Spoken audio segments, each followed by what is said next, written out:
It's time for your daily dose of all things Chicago sports. This is the Daily Score. Now, here's your host, Mark Grote.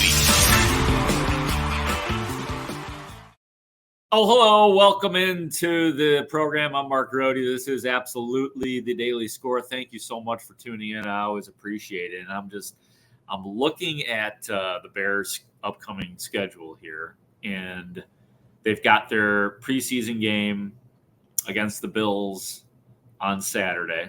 That's August 26th, final preseason game, and it is at Soldier Field. And then, again, August 26th. And then the real stuff starts on Sunday, September 10th, when the Green Bay Packers are at the Bears. And the thought I had as I was looking at this long list of Bears injuries is, can we just skip to the season? Can we just maybe take that final preseason game off? Because there are so many injuries piling up at Haugh for the Chicago Bears. I believe around 20 players, according to my count, in watching the practice today, which is Wednesday as we record. They practice indoors because of the heat. And, there are about 20 players missing. And, look, we don't know the seriousness of these injuries. I mean, Matty Eberflus has said, you heard me say it over and over and over, that if there's serious injuries, Matt Eberflus is supposedly going to tell us. Now, when we get to the Tevin Jenkins stuff, as we've been talking about the last couple of days, the Bears head coach has been willing to only say that it is, as opposed to day-to-day, it is week-to-week. So I don't even know what a serious injury is at this point, or what. I guess that's a question I should be asking Matt Eberflus. What is a serious injury? What constitutes serious? Missing one game, missing two games?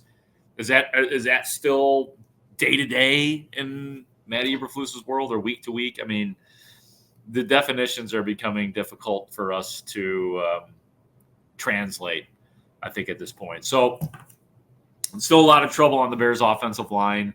No Tevin Jenkins, obviously. Nate Davis did not practice on Wednesday. Lucas Patrick did not practice on Wednesday. Darnell Wright did not practice on Wednesday. Darnell Wright was present, by the way, the Bears' rookie starting tackle. He was there, and he appeared to have a small brace on his right ankle. So, and he didn't seem to be favoring it, didn't seem to be limping. That's just what I saw. The scarier part is that one of the new injuries that popped up is Cole Kmet. Cole Kmet went down in practice. He got on the cart and then went back to Haugh from the Walter Payton Center to Haugh. I don't know if I know that when you hear carted off, it sounds, ooh, that's scary. It's not as scary as it once was in the NFL. A lot of guys, as you see, carted off. They don't mess around. And especially in this case, if a guy's injured, you may as well put him on the golf cart and take him back to Haugh, whether it's a hangnail or a hamstring injury or whatever the case, or a headache. You're probably going to get a ride. You're going to get a sweet ride back to Haugh. So, yeah, there's a lot of different moving parts on the offensive line. Cody Whitehair. Let's put it very simply. Cody Whitehair and Braxton Jones were the only regulars that were out there on the offensive line. So you're seeing Larry Borum put in place, Jatari Carter, Dieter Iceland getting some play as well. It's a tough situation. We talked to the Bears offensive line coach today, Chris Morgan, and he's just, very coachy, next man up. Obviously, it's not ideal. It's a fluid situation. This is the NFL, all of that kind of stuff. But I don't know how worried we should be at this point. I mean, on the surface, yeah, you should be when you hear numbers like that and players of consequence that are going down. That's obviously a problem. But how big of a deal it is at this point, we don't know. DeMarcus Walker's still out on the defense. Yannick Ngakoue not really practicing as he's supposedly in ramp-up mode. Tremaine Edmonds is ramping up. Saw him do what I thought was some full speed drills. He's not doing 11 on 11 or 7 on 7 or anything like that. So in other words, not doing team drills, just stuff on the side and some individual stuff. And it looks like he's legitimately heading towards playing in that Packers game on September 10th. We got to look at. Let's return to the Justin Fields scenario. On Wednesday, let's just put it this way. Again, we have to be a little more careful with how specific we are here. Fourth rest of the season, the fun's over in terms of we, the media, being allowed to tweet out what's exactly happening in practice because there's nobody, the public is not there, which means we can't just tweet willy-nilly anymore. So it gets very difficult to be super specific. But I will say the defense dominated the day again on Wednesday. I did not think the offense looked particularly crisp. All of this leading me to say that, and I know that we're going to have this debate, and you guys probably have your opinions. My opinion is, despite all of the stuff I just said about the Bears offensive line, I would like to see Justin Fields out there. I would like to see him out there. You don't have to run anything crazy. You can hand the ball off every time as far as I'm concerned. Keep throwing the ball behind the line of scrimmage to guys. That's cool too. I just think he needs to continue to be out there to see different looks from different defenses and continue to assimilate and all of that. Look, Justin Fields is the undisputed starter on this team. It is, if he puts it all together, he's got star potential still. That all exists, but it's been an average. There's no other way to sugarcoat it. Average at best for Justin Fields and this Bears offense throughout training camp. And, it was terrific what we saw in the first preseason game. Fun stuff with Tyson Bagent in the second game and Nathan Peterman for that matter. But, we know what we think Justin Fields might be, but he ain't there yet. And every little bit, I think, is going to help for Justin Fields. And so, like I said, if it's one series, then I understand everything with the offensive line. But the other part, too, is, they rave about the depth and the backups and, Tyree Carter, that's Ryan Poles' guy. And, Larry Borum, I think Chris Morgan said this guy's played a lot of football. Don't tell us, the great attributes of these guys if you don't completely trust them to at least go out there and let Justin Fields be totally and completely conservative if that is the case. So that's where I stand on that. Another thing, too, that I think I realized today, we still, and I know maybe there's a little bit of decrease in the fizzle that has been Tyson Bagent as we get farther away from the drive, the 90-plus yard drive, and then the subsequent touchdown run for Tyson Bagent, which is really exciting.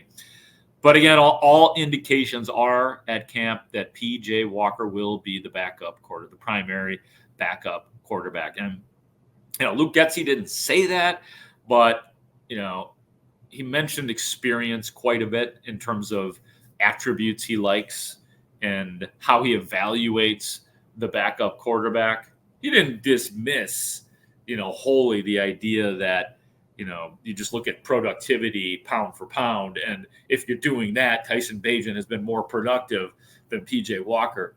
But the indication to me, again, my favorite word, what I inferred from everything that Luke Getsy said today was that experience, it really plays when it comes to the backup quarterback. And while Tyson Bagent has been an exciting story, is he truly ready when the lights come on and it's the second quarter of the Green Bay game and, God forbid Justin Fields goes down with an ankle injury or cramping, whatever. You see him laying down on the sideline and he's got to go in.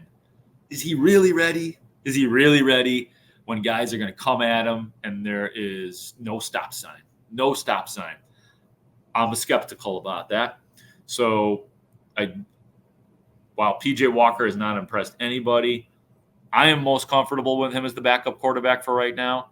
And I think that's what the Bears are too. That's what they've been showing. That's what I can see. And those were the indications, I thought, my opinion, from what Luke Getsy was saying as well. So that's where I'm standing with that. Trying to think here if there's anything else that was interesting on the day. Told you about Tremaine Edmonds. Andrew Janocko spoke, the Bears quarterbacks coach. Kind of spoke in generalities. I asked him specifically what's Justin Fields working on. Just kind of went through the whole diatribe of things, quick decision making, getting rid of the ball quickly, presence of mind, knowing what the defense is doing. So I don't know that I necessarily was able to take away anything from that other than there's still nobody like raving about some giant, leap forward that Justin Fields has taken, or, nobody's saying, look out, this guy, woof, the things he's doing out there are incredible. And that's, a lot of that is just those guys keeping it on an even keel. So in other words, not a lot to read into, I don't think, from Andrew Janocko and the quarterbacks coach of the Bears. I mean, hopefully you have a chance to hear some of that, listen to some of that at some point in time. But that's kind of what I was able to get out of it. So that's where we are. We're going to probably find out today, Thursdays. You're probably listening to or watching this podcast, if Justin Fields will play, if anybody's healthy. And this is, hey, for this, some of this, like, I wish, like, this kind of stuff happened last year, like the Tyson Bagent stuff. Would that not have been perfect for last year in a team where you were not expected to win? We'd probably be saying a lot of different stuff about Tyson Bagent if this was last year. But and a lot of these extra roster guys, the Bears still have 90 guys out there. And last year was a year in which there was a help wanted sign for the Bears, or, sort of like a journeyman allowed here on this team, or undrafted rookies, Josh Blackwell, Jalen Jones, they're allowed on this team. That was last year. And now you're going to get a chance to continue to see these guys in that final preseason game of the year. So that's what's going down. I appreciate you guys watching and listening. It's been a fun ride so far, and I'll be looking forward to talking to you guys in a couple of days. Actually, wait, tomorrow is Thursday, so there'll be one more podcast. So I'm always off a day. It's very difficult to keep track of the days. And I know a lot of you guys out there listening probably have jobs and schedules that you don't really know the day either. So there'll be one more podcast this week. And finally, too, I want to tell everybody that a lot of my colleagues, including our executive producer, Ray Diaz, is in Las Vegas. So a lot of fun Las Vegas stuff coming up this week. I'm going to be filling in for the great David Haugh on Friday on the Mully and Haugh show. So that's what's coming up for me. And hopefully by tomorrow, Ray will have some Las Vegas stories for us. And if he doesn't, I will definitely ask him to manufacture some, because as we're recording this, I believe he's getting ready to go out for a crazy dinner with the rest of the staff. So looking forward. I'm gonna pop in on you, Grote.